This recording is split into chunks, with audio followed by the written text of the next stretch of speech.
Hello and welcome to the Carbitrage Podcast, episode 261. I'm Eric Berger, joined as always by my co-host Ryan Sundensky. Hello. Hey, hey. And I'm going to put this microphone back in front of my face because I feel really weird without it.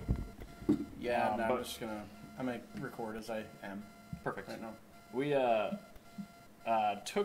we're 2 weeks late for episodes. That was my fault. I neglected to mention to Ryan until 30 minutes before the recording session last time. I got here early, and there was the worst detour in the world that sent me through Excelsior. Oh, no. Because they closed the highway at Wiggles Highway Paisley Park. Of course. And they closed 212. So I had to drive all the way out to the lake, go around the lake to get here. So you had to overshoot, go up. Yep. I'm sorry. So, you asked me. I felt very terrible about it. I bottled it up. I was being quiet because I understand things happen. It's no big deal. However, I will say, on the way back, I found a really fucking good road.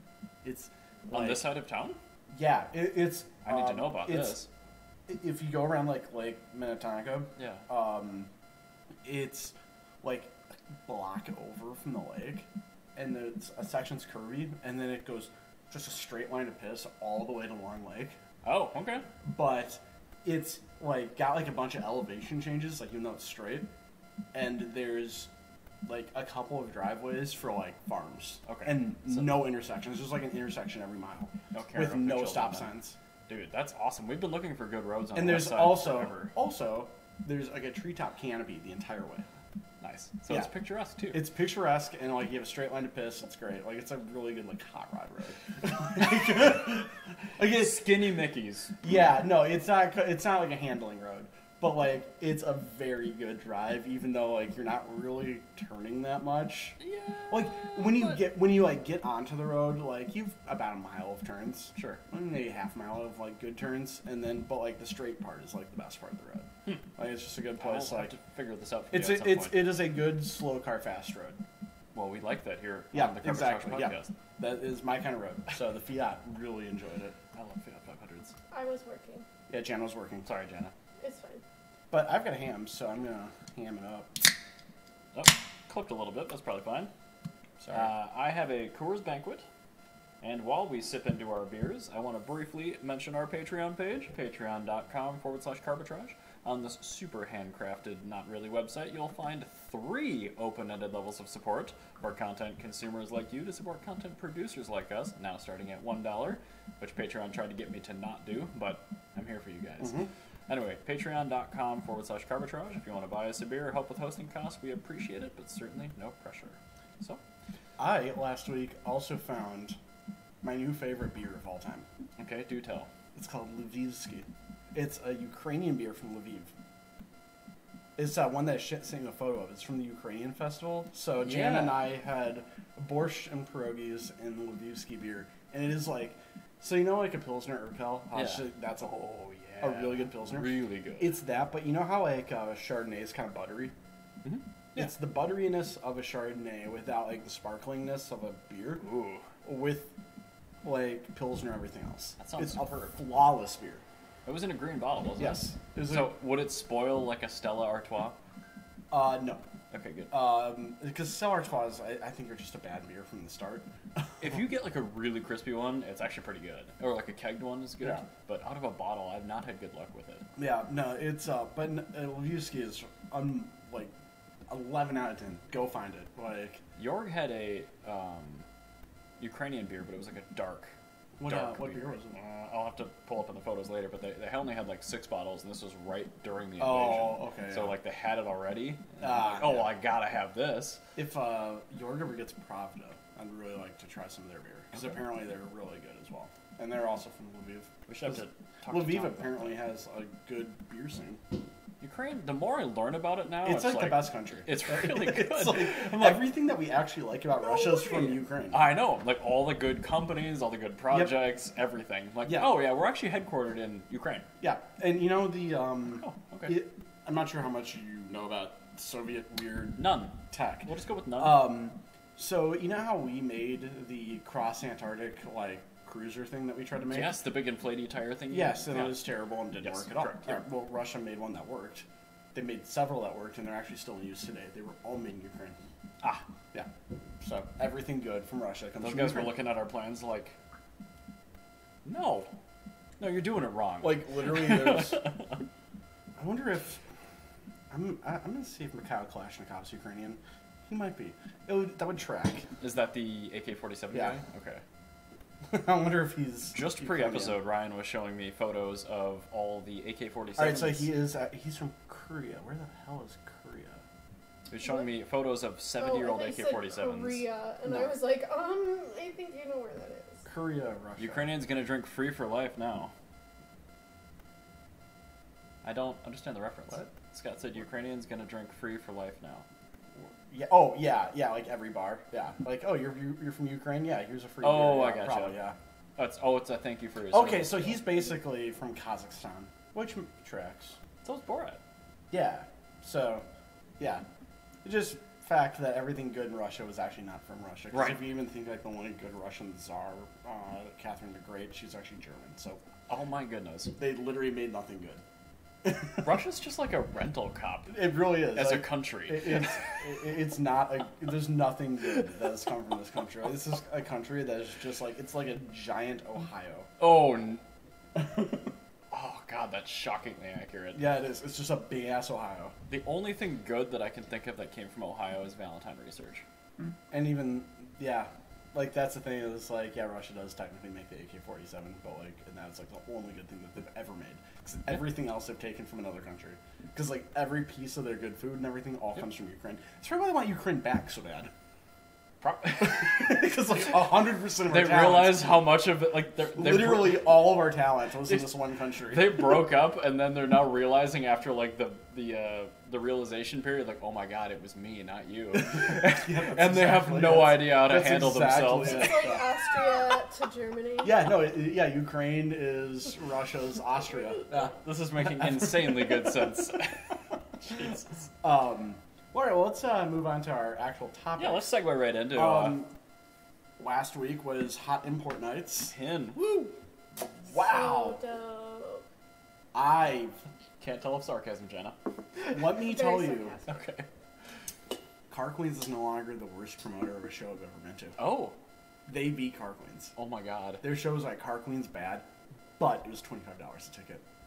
Thank God for Wang Cha, because she had a coupon code that saved me 20%, and that made it $21, which was much more palatable. 25 is a lot. It's a lot for a show, and it was a terrible, terrible, terrible show. Not just like, I saw the picture of the Ford Edge that you if posted. you clicked on the link, Which this I is will a Facebook page, or a friend of mine on Facebook that has Let me make sure shared, I'm signed in real quick. that has shared many photos from it. And it's not just that one car. If you click through, now if you just click the little arrow at the front of the Yeah, car. I'm gonna make this larger for our. Okay. Yeah. Now if you just click through those photos, Okay. they're really just. Look at the size of that spacer. That is the spacer. That is a 1 inch. No. That spacer is a 4-inch spacer. My entire hand. Oh my god, they're stacked. Ryan was able No, No, it's that's a one. rotor hat. It's one spacer. It's a 4-inch spacer. I can put my entire hand. Ryan fisted the wheel. I put my course entire. he did. I put my thumb at the edge of the spacer, and the entire spacer was like most of my fingers. Like it was wild.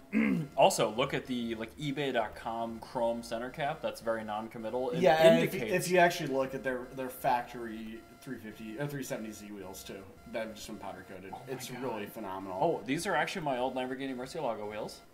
Really? Really? Yep, I sold them to that guy. Well, that's he a- was willing to pay me money for them. Well, that is an absolutely cursed piece of shit car. It is terrible. That car is bad in every way. I took a picture of that at Minneapolis Mile, and he approached me. He's like, "Hey," I'm like, "Oh." I didn't tell him that I was taking a picture of his car. Ironically, 'cause Yeah, it's that's horrific. a bad vehicle. That's like the worst. It was so bad That's in when every I would way. start laughing and then run away because I'd be like, Yeah, you just do a Tina Belcher groan and leave. I hear that once in a while in public now. I'm like, oh my god, it's Tina. I really. it's probably I'm me happy. running away from somebody after I ironically took a photo of their car. So Steven's a great guy, and I appreciate Steven a lot. Yes, Mr. Haig. But he had an orange fender, and now it's blue. But this is the thing: is like It's better than the green one. This is the thing. This car is called Hot Import Nights, and it used to be like, this is the show you try very, very hard to get your car into. Mm-hmm. And it's literally Steven's daily driver for summer. Like, I love his car. Because He has his like car 8 is, cars, he has one that works. Yeah, I love his car because he uses this car everywhere. Yep. All the time. Like, his daily? it's literally his daily. And the show, like, he did not wash it before the show. He just drove it in. Yeah, that's how I go to shows. Remember Minneapolis Mile when I was actually outside? I brought the A30 M3 and there was that black stanced 325 IS next to me. Dude was like hoovering it the entire time, and my car hadn't been washed in 6 months. Yeah. And I won. Mm-hmm. I'm like, there you go. Yeah. But anyway, But I get it. Yeah. Like, oh my, how the mighty. Yeah. And then if you keep going, it gets better. I'm sorry. It is a flathead screw holding on a Not car. even a flathead. Oh, I mean, okay, flat drive. But like for the audio listeners, there is a self-tapping, like a big boy self-tapping It's screw. a flathead self-tapping screw screwed Going into a bumper with a eBay not fitting carbon fiber lip with an That was wavy. Akrapovic exhaust tip. Kinda The exhaust tip's probably worth more than the whole car. Train. Oh wait, no, not train. Just a Mercedes. Never mind. The carbon fiber was wavy. Yeah, the whole piece is just like not consistently flush. This looks a lot worse than the $100 carbon fiber spoiler I have on the Model S. Yeah, Yep. this one's absolutely awful. But And yes, it's- to your point, the Akrapovic exhaust is a very expensive proposition. Yes. And you could tell that was all he had. He spent his entire budget on that exhaust on his G37, which I'm sure sounded terrible. And it had some I can't believe they'd even make an exhaust for it. it had some discount tire purple wheels on it with the pointy wheel bolts. It was just awful. Were they like the fake titanium too? Or I'm sure they're made of Neochrome? Yeah. No, that wasn't neochrome. They were, I think they were actual chrome. This guy proceeded to tell everybody how this was the fastest quad in the world. It's not, because we asked him how fast it was on a quarter mile, and he goes, well, fastest 4-stroke quad. And then he refused to say how fast it would go. Has he heard of a Raptor 700? Because people were getting those into the 9s. I guarantee you, I'm just looking at this right now, I'm going to tell you that it's just not. It's got mud bogger tires on it. Yeah, I'm going to tell you it's just not. Plus, I know, Is that person not wearing shoes? No, she's wearing she's shoes. wearing flip-flops. Uh-oh. But yeah, so, and then this guy also had a Evo 5, which is kind of cool. Oh, shit, But, I like, just realized your fucking camera is like... whoa, Sorry. what's going on? It's alright. Yeah, It was nobody too gets high. to see my amazing My Boys shirt. Zone shirt. There we go. There we go. It's better. I'm sorry, guys. There we go. There we go. It's from the mixer. But yeah, no, this whole vehicle is just cursed. And the guy was annoying enough that it ruined my experience of seeing this Evo 5 because the guy was just being so annoying and loud about this stupid quad. We weren't allowed to walk both of past those it things? without him telling us about it. And then there were many lifted, Silverados, which are imports apparently. I like the red with the green vinyl wrap. Yeah, you no, can it's, just clearly see the red. Christmas. Yeah, it's Yeah, Christmas. it's Christmas festive. car. You won't understand. I guess It's I a don't. Christian thing. I guess I don't understand. What is this even on? It's on an Evo. Oh, Evo 10. or something. No, it probably wasn't even an Evo. It's probably just a rally art. No, let's be honest. It was a regular Lancer that they put all the bodywork and time into. Yeah, it probably. This was a Ooh, Jeep, nice clean Jeep. filthy Jeep with Completely pretty worn out tires. Yeah, it's a pretty low tread wear at a show called Hot Import Nights. Yep, lots of that happening. I like the extension cord there too. I didn't even notice that the first time. Yep, there's the extension cord. Oh, this was the guy who was DJing out of the back of his truck. That's what it was. Oh, Yeah, the guy was DJing out of his truck. great. Ew. Anyway. I'm just really Oh! glad. And then there it is. Boys! The Ford Flex. Oh. It was the worst show I've ever been to. I don't know. Nope. This is it. Once I account for the price, this Okay. show was as bad as Car Queens, but cost money. That's the thing. Is the fact that it costs money is what makes it so annoying. I was at a bonfire the night where the show was going, and it was across the backyard from Eric Bloom. Yeah. His house and office place. And he came back from the show, and he just looked wiped. And, Yeah. I haven't seen any content from it, so, the show must have been terrible. It was It was bad. so bad, and I felt so bad for the people that were being paid to model, because everyone was just really cross-dressed them, and Well, their outfits were. I mean, their outfits are terrible. Horrific. I mean, the thing is, when you're a model at an import car show, you're gonna. Yeah, but it was. I don't feel that. it bad. was You know what that- you're getting into. It was that on top of the horrific outfits that I was just like, The outfits were so bad. They were blue and green. It was- neon blue and green with holographic silver. It's so bad. It was just disgusting. I'm not signed in. Damn it. I was gonna go to Eric's page and see if he finally posted any content. He did, and it was basically like very close-up He photos. did the photos of best he models. could. So, with like as much bokeh as I've ever seen at a car show, like behind the model. Like anything to get rid of most of the show. Just give me all of the depth of I it. do- honestly, this photo could have been taken anywhere in the world, and it would have been just as good. I The do models have to don't say- matter, or the cars don't matter in the Right. background. I'm upset I didn't get any awards for my Lightning McQueen Crocs. She didn't wear her Lightning McQueen Crocs there. No awards. Very disappointing. Sounds like you should have, given the caliber of the show. But I yeah. was concerned because I was like, oh, they're not imports. Like the whole but- point of like going is you're trying to like meet up with like Brian Janich. Sure. But like he Did was he like, go to this? Yeah, He he was was so he stressed. was Oh. judging, but like he was just like no, he's poor busy Brian. judging. He put himself on a date with a girl at the show, and he's trying to like keep her entertained. And I'm just like, Did he bring her from California? I don't know. But I'm just like, I'm just gonna leave you alone, dude. Whatever. It is Dude. what it is. Like, That's just damage mitigation. like it Oh. was He just. looked more stressed than I've seen him at a commercial shoot. Poor He was just Brian. having a terrible time. Yeah. So. I think I they just- made him talk to like every car owner there. How desperate were they to try to fill up their venue where they started accepting domestic trucks? I'm just like, dude, like, yeah, and it was more expensive than Minneapolis Mile, smaller and with worse cars.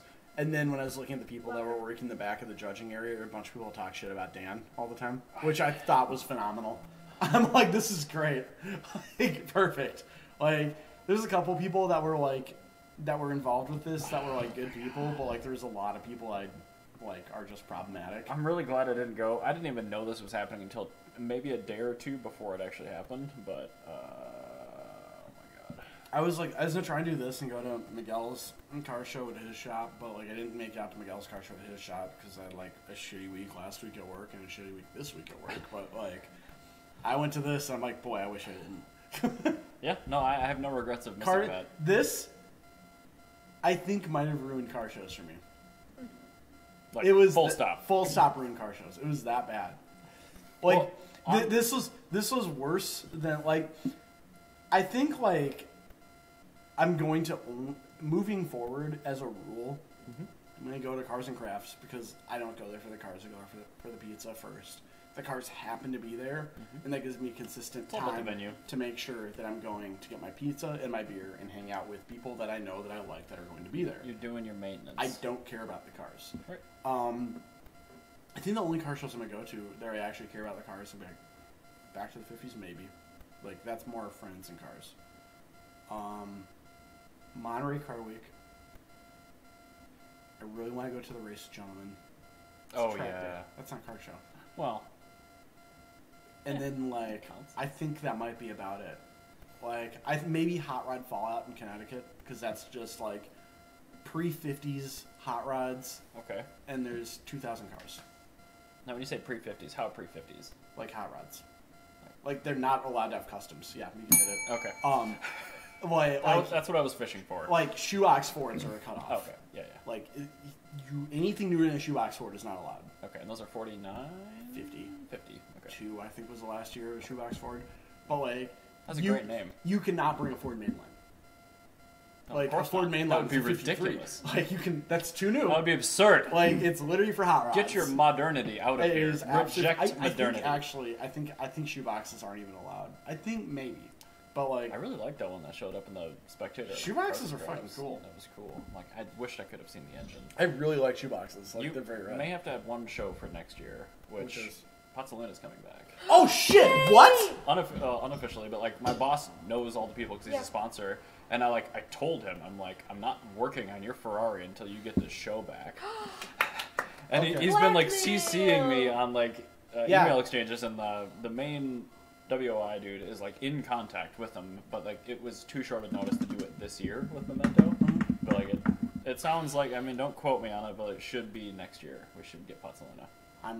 It's at least in the works, which is super important. But which like that counts as like Monterey Car Week sort of things. Phenomenal. Yes, show. that's a great show. So anyway, there's a little morsel of hopefully good information. But anyway, keeping on the vein of misplaced domestic trucks, once upon a time at Cars and Crafts, we saw a Little Red Express truck. Yes, we did. And oh my God, was that amazing to see in person. Yeah. I didn't realize though that Dodge tried again in the 90s with the Dakota. That can't possibly be an actual Dodge creation. That's bad. It was, but it didn't make production for long. And I think the reason why is it didn't have performance. Yeah. It had a 4-cylinder in it that made 100 horsepower. That's bad. Don't worry, it still had the smokestacks. Also, it was based on, let's be honest, a pretty bad generation of a pretty bad truck. So, I don't know what was going on in the early 90s as far as like how trucks were viewed. To be fair, that was probably the best Dakota. Oh yeah, probably. Like, it had the best cool variants of it. The base truck itself sucked, don't get me wrong. But like, as far as cool variants go, that was probably the best cool variant. You're right, because the 2 generations I can think of that followed it were really trash. realized What? Is Community does not have a share function for photos. It doesn't have a share function, and it doesn't have like just a generic notification. Yeah, I'm waiting for the notification thing in the share function because the share functions allow me to do stuff. I posted something in Community. I wanted to share it.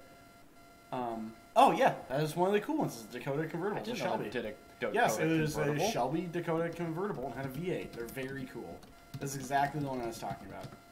I'm pulled. Oh my lord! Wow. Dead air is really, really good for podcasts. So I apologize, but like, yeah. Oh, that is how that photo is actually cropped. Unironically. Ooh. What? I'm like, oh, that's just zoomed in. Nope. Okay, copy image link, paste. Wow, I did not know that they made a convertible Dakota. That's actually I had to cool. share this post I made in Community on Instagram so I could share it because I really want to share this to the groups. The app still needs work, but it is improving every week. They keep adding features. I genuinely love Community. I was kicked off of Facebook last week because I made. I was gonna say, do I even want to know? There's a picture of that Lamborghini LM002 that was with the gun on the top. It was being concepted as a anti-aircraft gun for Italy. Yep. And I said, "Oh well, it looks like if Pablo Escobar had an anti-aircraft gun." And apparently, that was enough to get me zucked. So it wasn't the group admins; it was Facebook. No, that was literally Facebook that zucked me for saying, "Oh my god, it looks like if Pablo Escobar had." It was not the group admins. Did you just hit like the superfecta of keywords that gets? Apparently, I did, and then the thing is I'm like, I disagreed with it, and then they're like, they stood by their decision. Oh my god! You even appealed it. I appealed it, and they're like, Great. nope. Like, this is just wild. Great, fantastic. But look at the heart of power. Gross. It's literally just a 4-cylinder version of an inline 6. It's the 2.2 without the turbo. No, it's literally a Dodge Omni engine in a truck. Yep. That was 0 to 60 of never. It looks like a Ranger under the hood, but the Ranger, at least... The whole point of the Little Red Express was the Express part. This is just a Little Red truck. Yep, Little Red, slow, tragic truck. This is just a Little Red truck, yeah. But like the 70s Little Red Express truck is seriously my favorite truck. Yeah, it expressed. I mean, it's so cool. It had a 360 in it with a 4-barrel. Yeah. Manual. Yeah. And got around emissions. You sure did. Yep, that was very cool. Truck, not a car. Yep. Not a muscle car, it's a muscle truck. It's like the SRT-10 before the SRT-10. So speaking of V8 stuff, yes. Holy crap, flathead engines are heavy. Yeah. No, I actually did.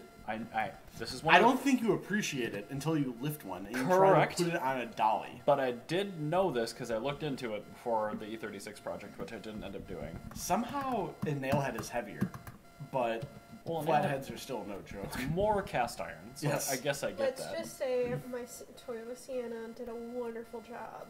Well, the brakes minivans are good. The brakes were. And the brakes are already... Yes. The brakes were yes. Okay. You noticed the brakes. I can see the terror on your face. I stepped on the brakes for the first time when I was like leaving this guy's driveway, and I'm like, oh. I'm like, this will be a fun hour drive home. Jana's face has the very, look. Yeah, he picked me up from work with the engine in the back, and I was a little like, I might want to drive my my car. The Buick vastly outbraked the Sienna. That's a big yikes. Like, I would trust the Buick. What is wrong? Is there like air in the lines or something? No. There was a gigantic 600-pound Ford flathead that was way back behind the rear axle. But the Sienna has like a 5,000-pound towing capacity, doesn't it? Yeah, it does.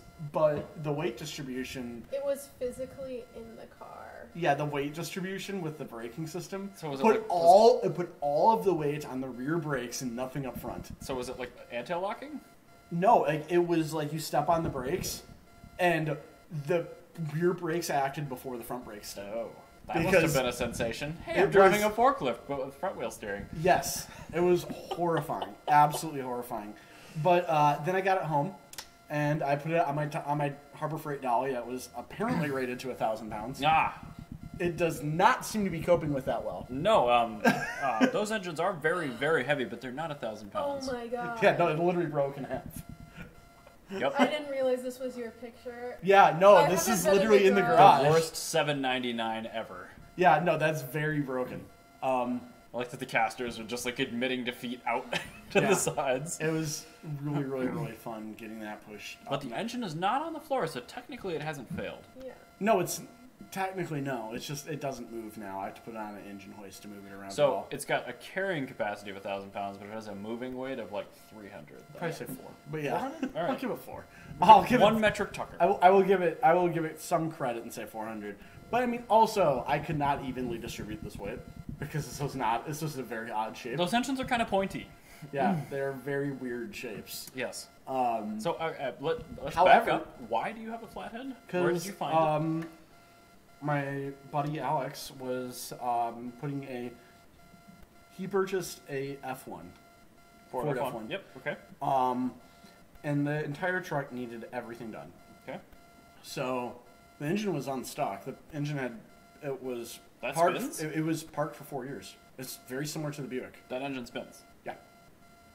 Dude, that's a good engine. Yeah. Nice. Well, that's the thing is I'm not sure how good it is because flatheads have so many problems. Yeah, it doesn't matter. But if it spins, it's good. At least the water pumps spin on their own. The inside spins, and the inside, like if the cylinder's totally corroded and it's cracked and I can't do anything with it, I have a junk block and it's worth like a couple $100 as a core. However, those water pumps are, since they spin and they're good, I can just sandblast those and they're good. Nice. Because flathead water pumps, as long as they spin, they work basically. Sure. That's kind of like the engine itself. If but it anyway, spins, he put an LS into it and he was going all carbon fiber with like the entire body on it. So not conducive to an iron flathead that makes 60 horsepower. No. Okay. And I'm like, this is a very cool engine. And he's like, you want it? And I'm like, yeah. I will take a free flathead. And so I picked it up from his house, and he's got it was a lot better than I imagined. Like, it doesn't have a fuel pump on it. It doesn't have a carburetor. No distributor. Is it a 21 or a 20? It's an 8BA. It's like the best flathead. Bro! Yeah. I know, it's literally the best flathead. Dude, an unstuck 8BA is worth $1,000. Yeah. So now I'm sitting here. This is why I was like looking at like a lot of like hot rod things. I'm like, oh shit. Now I'm probably gonna. That's a score. I think might sell the Cressida and put a hot rod in the Cressida as opposed to a hot rod project because I'm like, I kind of want to do I'm just hearing the wet noises in my ears. I want to do like a early 40s Mercury. Okay. Build with it. So if I end up keeping it, if I get I just need a vessel to put it into. Yes. But like, ideally it'd be like probably a 46, 47 Mercury 2-door. Hear me out.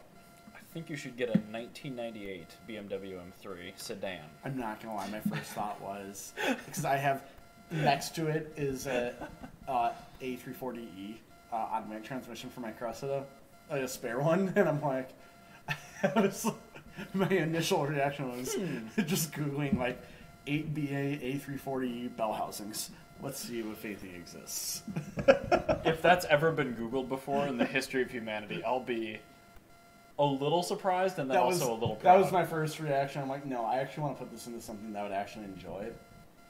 And Correct. so like last night I was looking up, I'm like, oh man, it'd be kind of cool to just like save up, get like a steel like a steel Model A like chassis and body, and like just do like a perfect like my ideal hot rod build, and that was contingent upon a few things. So ideal hot rod build would be a column shifted 3-speed automatic, flathead, and then it would have Buick hydraulic brakes and woodlight headlights.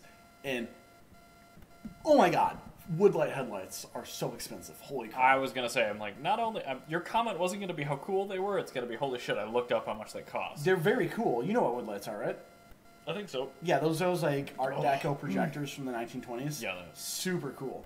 But they're like $9,000. Nobody makes a fucking repop? No, and they're not, because who the hell's going to buy a repop for their Ruxton? Like, you never know, Ryan. So the poor person... 3D printers need to get better. The poor person that owns a Duesenberg. Like... but anyway... I do like how tiny those were, though. I mean, like... They were good. They look really cool on hot rods. But after I was doing some digging... actually, today, I saw some really dope headlights. That's what I mentioned earlier. It's some like old school, like gigantic headlights. Oh, yeah. So when the bulb goes in the bottom, you know it's good. Yeah. So I'm looking at ideas of what I'm going to do with this flathead. I'm not sure what my final thing is, but I have to pull the heads off. And I fill it with marble mystery oil like all the boomers do. Well, I gotta. There's some places where cracks are okay, because everything is fact. Every flathead is cracked somewhere. It's a matter of where it's cracked. Hopefully, it's the heads. If it's cracked between two coolant galleys, it's no big deal. Well, no, it's not just the heads. The blocks crack. But it depends on where the blocks crack. So a crack between like two coolant galleys, it's no big deal. Right. Now, a crack between if it's a coolant galley to a cylinder, you have a capital P problem. Can you magnaflux those or no? Yeah, you can. But like, I'm just gonna pop the heads off. And could somebody magnaflux it? Obviously, if there's a capital P, you're going to sell the engine off. You're supposed to magnaflux them. But like, my thing is like, I'm gonna pull the heads off, see if there's any cracks in the cylinders or any cracks are like catastrophic. Yeah. If there's not a catastrophic crack somewhere on it, or like a very, very, very unnecessarily clean cylinder, which means it's also burning coolant, then if it doesn't have any of that, I'm gonna move forward with like trying to get it to start and make sure it works. But there's like the things with flatheads is if you can think of anything on a car could possibly go wrong, all of that happens, and every time you start that car, you're rolling a D20. And if you get a crit fail, it needs a whole engine rebuild and a new block. Great. So, yeah, it is very capable of being very cursed. I'm really happy that that's like my favorite V8 engine. Yeah, no, there's a reason I like nailheads by comparison. Happy. But flatheads are really cool.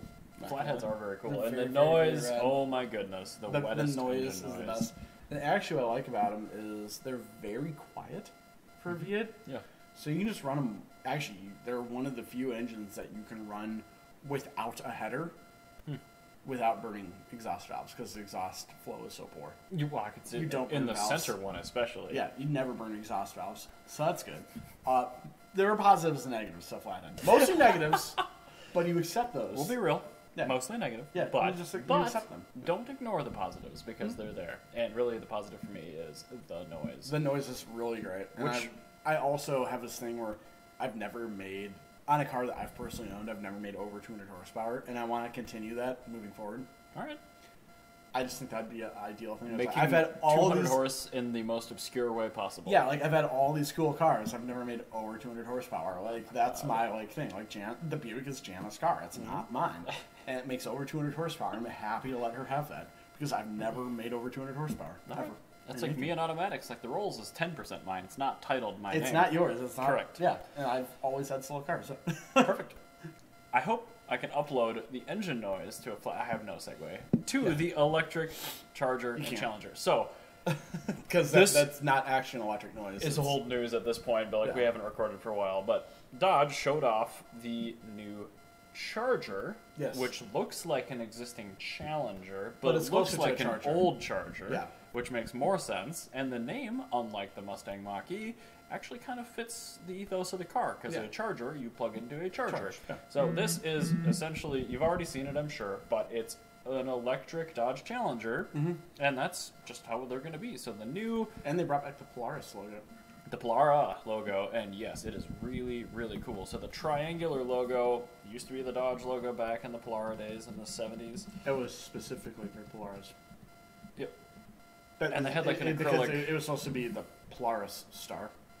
That's what I call it, the Polaris. The only thing I know about the Polara is what I saw on Roadkill, but they covered a very brief history. They're really cool. They're big. They are the most muscle car. I think they're also really cheap because nobody cares about them. Yes, they're very cheap because they're exceptionally heavy and they're very slow And they're big too, right? even if you got they're just giant. So one thing, there's a lot about this car. You can love it or hate it, whatever. It's no longer LX platform, so these are not based on a 90Z class anymore. But it has a front wing. I don't know if that's going to come to production or not, but Probably it not. just makes me think of the Cannonball Run where they that Oh, Countach at the front wing. Well, like that's like a TVR move. It's like, you know how bad the rock chips are going to be in there? It's like, It's yeah, horrible. but it looks cool. No, It's like, if that makes it to production, it's not. I will give them many Absolutely. kudos for it. It'll just not. I know. This is the thing is That photo right there. I appreciate the effort, I guess. I don't know. But, like, EVs are not gas cars. No. Don't try to make them something you're not. Like, it's so wild to me. Because it's like, I'm just going back, like, 100 years when we were phasing out steam cars. We were phasing out... aggressive. Yeah. We were phasing out steam cars. And, like, you didn't have people trying to get steam car customers by making a gas car sound like a steam car, or Right. operate like a steam car. You just had, this is a gas car.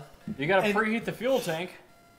Yeah, no, this is a gas car. Like, what's cool about a gas car? You can get gas everywhere, and And it's fast, and you you don't can need to service preheat it without killing yourself. Wow. And it doesn't need hundreds of thousands of psi to run properly. It doesn't blow blasting hot 1,000-degree steam in your face if it breaks. All of your skin's going to actually remain Yeah, intact. it doesn't burn your skin off. gonna be if it crazy. breaks. Like, Yeah. that's the big thing about a gas car. Like, the EV car, it's like, hey, you're going to be able to go to Guam in 100 years if you have this. So, Right? I like Guam. I would like to continue to go to Guam. But you're right. It's like, I mean, I don't know. people are so concerned about bridging the gap between combustion engine vehicles and electric cars, and they need to just go whole hog into what makes EVs good and leave what's good with fuel cars in Yeah, fuel no, cars. look to Formula E. Like, Formula E is what you need. Like, look at what Tesla's doing. Like, Formula E is not trying to make a EV sound like a flathead. Right. Oh, although. No, that'd be cool. Ugh. But, like, it's its own thing. Like, I don't know. Like, I'm just like, actually, I do know. Like, I know that this is stupid. That's what I know. So, Also, it has no seats. yes, I see this. Yeah. But it's just a stupid car. It's so dumb. And it's like, this is a measure that excites the automotive press and only the automotive press. Also, if it doesn't have defeatable traction control, there's going to be no heavy breathing by all the current people that are actually at car shows. Have you ever actually seen sideshows? They don't turn off the traction control. Oh. They just do burnouts and they understeer to people. But you need to... No, the No. traction control is super aggressive on those. Have you seen what they actually do? Yes. Yeah, usually the traction control is going bananas. Yes. In most videos, whenever you see a video of like some guy like understeering his car into like the one parking lot pole, like the entire lot. Yep. Yeah, his traction Target control. fixation. Yeah, the traction control is going bananas the entire time. Well, how about some good news? Please, save me. SR20s are no longer going to pull a premium come race day. Because guess what? They're going back in production. Just the DET or all variants? They're just making a lot of line block, I think. Okay. But yeah, Mercury Enterprise of Hachiochi City, Japan, is reproducing SR20s with Nissan's blessing. All right. So- DET, okay. Yeah, so I mean, it'll be the one that people want. Yeah, So- I'm sure. What company had the beams? Was that Toyota? Yeah. That was, okay. So what am I thinking? There was like some like different color valve cover on an SR21, so it's like the super desirable one. They had the Neo or whatever. Yeah, the Neo. Okay. So, and I know that was like the RB25 DET Neo, and then the SR20 there's a very Neo. brief period in time which I actually cared about SR20s when I was in high school because I really wanted a Sentra SCR. Yes. Like the B13 Sentra SCR.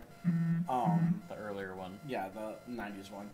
But like, by the time we were in high school, those are becoming unattainable. And I'm like, okay, you know what? I'll stick a B13 Sentra and just lower it and put an SR20 into it because like G20s were like $1 back Oh then. yeah. So you just like get a front wheel drive SR20 and just stuff it into whatever you wanted. Like, not a problem. And then I don't know. I ended up with an Accord. Here I am. And now I have Hondas. CB7. Actually, I don't have any Hondas anymore. I have a Honda. And I have an Honda. In a undisclosed location. correct. In several pieces. Don't try to steal it. Yep. So that's what people say. Like, they're like, "Why didn't you put the engine in your car?" And I'm like, "Dude, like they get stolen. Like I live in St. Paul. Like I need to like find a very secure storage area before To move it to your house, yeah. Briefly before I go on to my topic, I've never liked how SR20s sound. And I've never really liked how any Nissan engine sounds. They all kind of suck. RB20s, I think, sound good. 20 specifically. The 25 and 26, I don't like how they sound. Just do it. All right, fine. I think. What the about like a VK45? The closest thing to a Nissan engine that I actually like the sound of is when you punch out and you run triple side draft carbs on a L series 6-cylinder. Oh, those, okay, L28 And, sound really good. Okay, yeah, you have to like an L28. And so like S20s from the like Those sound good too. like from like the actual GTRs, the 60s and 70s GTRs. The like Those 2-liter 6-cylinders that rev to the moon in the 70s. those are pretty cool. But Okay, like fine. the majority of their engines, like the sound is not really what does it for me. Actually, I've yet to hear a very good sales pitch for Nissan other than because like every time somebody's like they're just so cool, I'm like, what's cool about them? They allowed the Aventime to be built. But like this is the thing is like Yeah. that's not Nissan. That was Was Nissan that just- Renault. That was Renault. Oh, so it was like Renault. it was But, like like- Saab versus GM. Like, don't build that. Okay, we won't. Yeah. What the hell is this? Oh yeah, we forgot. Yeah, but like I've yet to hear somebody give me like a really solid sales pitch on Yeah. why Nissan's good. Sell me on blank. Like because the thing is, whenever somebody gives me one, it's always like because they're cool. I'm like, okay, what's cool? Because they make cars I like. I'm like, all right, well, why do you like it? Because it's cool. I'm like, okay, Oh, circular reasoning. That begs the it's question. always circular reasoning. And I'm like, well, all right, well, RB26 is dope and all, but it's like it's less reliable. 26s suck. I learned. But like 25s are just good. as a whole, RBs versus JZs. RBs are less reliable and they make less power than JZs. And That- Bmw M series engines too. Yeah, like, but that's the thing. It's like just like looking direct competitor to competitor, Sure. not trying to think of the future. Yeah. Like just like No, apples to apples here. Talking current gen. Like, yeah, or like if you look at like you're like, all right, well, I really like the Datsun Z cars. I'm like, okay, fair, those were good, but like, can you really tell me that Datsun Z was that much cooler than a Celica? In that era, probably not. Yeah, like I mean, I'll give you the Z, the original Z. Because when Zs were cool, Celicas were awesome. Yeah, but like the thing is, like I'll give you objectively the 240Z. I'll give you one car that was made for like 3-4 years, Okay. and that's all I will give you because like everything else, there was a better competitor, and I'm not talking like a European car. I'm talking a competitor, a Japanese car, because they're like, okay, well, I really like, I really like C10 Skylines or C110. Actually, C110 Skyline's cool. That doesn't exist. Like they made like literally 196 Kenmurray GTRs. That's not very many. No. That's a small number. Yeah.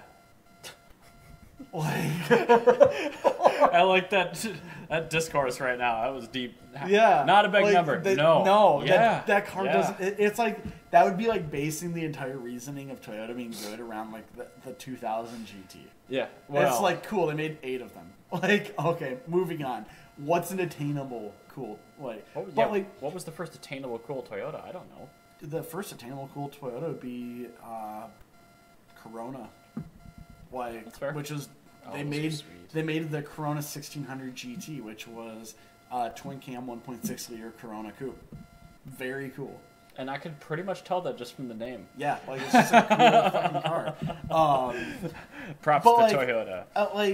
I do like. There's a lot of me that wants to I want to love Nissan. Yeah. Like, I try really, really, really hard, but like they have cars that I like, but I can't objectively call them good as a company because they, like, looking through their '90s cars. Like, yes, okay, they made like the S13. The S14s. They made the 240s, which are fine. Yeah. But, like, again, the only reason the 240s are popular because they were just the only thing that was optional, or that option at that time. Yep, yeah. They didn't have a better competitor, necessarily. Yeah, and even then, I'm not, like, a huge fan because they never made them right from the beginning. Because, like, in America, I should say.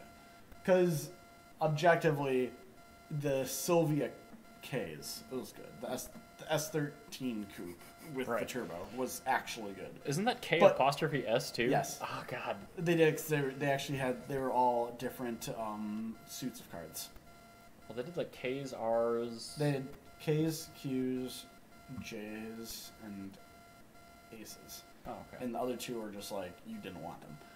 But I mean, you think of like when the 240s were the really K's and gaining Q's were the ones you wanted. steam, like Toyota, their Celicas were front-wheel drive. Like, that wasn't an equivalent product. No, they didn't. It's like you're just praising a car because it was the only thing. Yeah, and it's like, I don't see how that garners my affection. Like, it doesn't. It doesn't. And, like, especially, like, when you look at the American models, like, okay, you have a truck engine. Yeah. Oh, yeah, the KA. Yeah, you have a truck engine, and you have a dual rear cam truck engine. Mm-hmm. And, like, the SR20s are, like, fine. Those are good. They cannot build power, and they're not reliable. They're not a good engine. SRs? SRs are not good because to make the equivalent amount of power that you would make with like a Honda 4-cylinder. Oh yeah. Yeah, you're going to dump a ton of money into it. Like at this point, just put a K24 into it and be done with it. Oh well, now yeah. But like even then, like you have people that are like building like SRs, and it's like you can put a 1J into it and make significantly more power for the same amount of money. Sold 1Js in this country. And you could put a V8, you could put in a Toyota or a Nissan V8 into it. Or just VK45. You just bolt any other engine into it. And then, like, even the VK45, like, that's fine, but, like, is the goofy intake manifold on it? Again, doesn't have a huge aftermarket support. Oh, it's garbage support. You're not doing much with that. And let's be honest, the 1UZ, up until recently, had no aftermarket support. I also didn't really need it. But, yeah, you're right. True. But, No, again, apples couldn't do much of the V8 swap. Right. Unless you did, like, a small block Chevy, which is stupid at that point. No. But, yeah, so, like, Nissan, like, I've not heard a good, like, they make some good cars from time to time, but as a company are not good.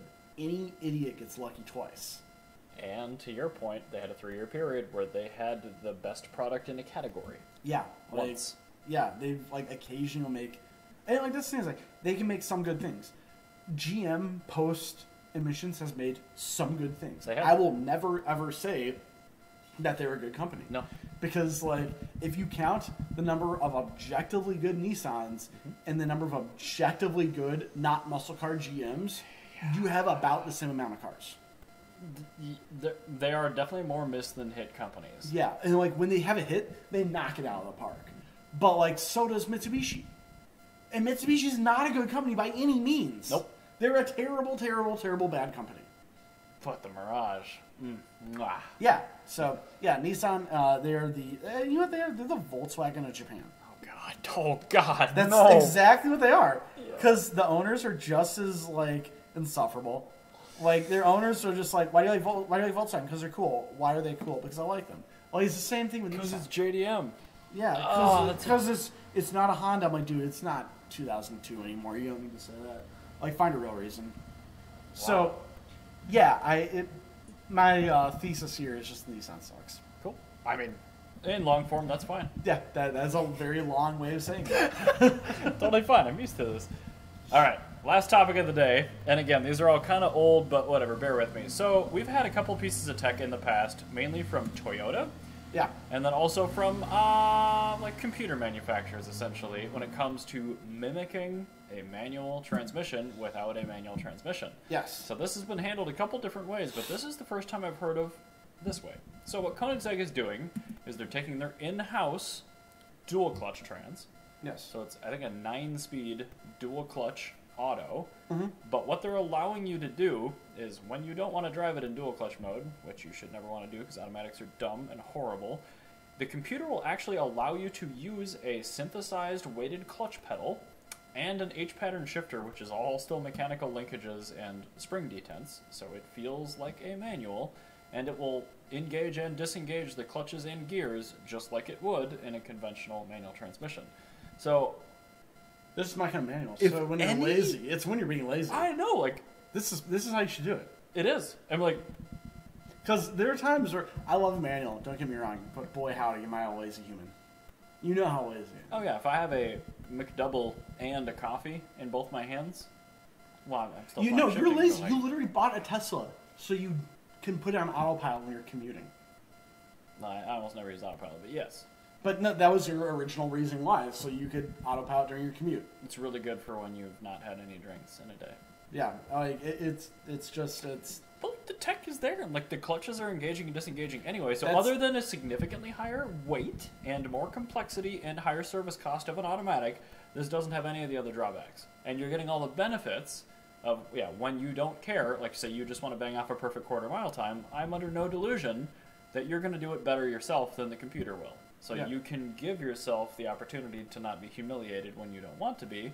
You can still go to a track day in it, and if you're learning a track, you don't want to have to deal with one more thing, which is shifting. yeah. So in this case, it does make sense, and I'm okay with this on record. But since Koenigsegg did it, and Christian von Koenigsegg is nuts, this is probably actually done well. Yeah, no, And- I've got full faith. Like everything that I don't trust about Nissan, I fully trust with Koenigsegg. Which is just obscene, but yes, I agree. Like I would, if I were to have, like, if I was gonna be spending money for a hypercar and I wanted it to actually work, I'd probably get a Koenigsegg. There's probably However, a that being CCX out there with 200,000 miles on it. However, that being said, if I was getting a hypercar, I'm not giving a shit about how reliable it is. I'm buying it because I'm absolutely a vain person. I just get a Pagani. You're going to buy a Countach. No, I'm gonna buy a Pagani if I'm getting a Okay. hypercar. Hypercar, not supercar. You can get a manual Zonda. Yeah, no, a supercar, I'd totally get a Countach. However, if I was in the market for a hypercar, I'm still getting a Pagani because it's entirely a vain thing, and Pagani just makes the best They looking do. vehicles. It is the most in the world. pantomime thing in the It entire is world. like I don't care that they are Koenigsegg is the literally- tech company. Yeah, no, I don't You care. got the I don't. pasta sauce and wine company. Yeah, no, I want the car that looks fancy and is like I want the hypercar that is really just a hotted up supercar because it's all a Pagani is. It isn't really. What's under the hood? It's an SL engine. Yeah, literally, like it's Oh. not anything special. Like Pagani is a modern Bizzarini. Oh yeah. Like, Oh yeah. Actually, no, they're more vain than Bizzarini. I can't even think of what they would be. I love that the gauge cluster is all SIM card removal tools. Yep. Yeah, you're right. Yep. So there you go. They must have moved in next to a factory that just made made SIM card removal tools because all of the instrumentation dials are SIM card removal tools. Okay. So there you go. It's a not manual SIM card removal dashed car that's probably really reliable by an eccentric Swedish man. Ta-da! Yay! All right. Well, good show. Bye guys. Bye. See you next week.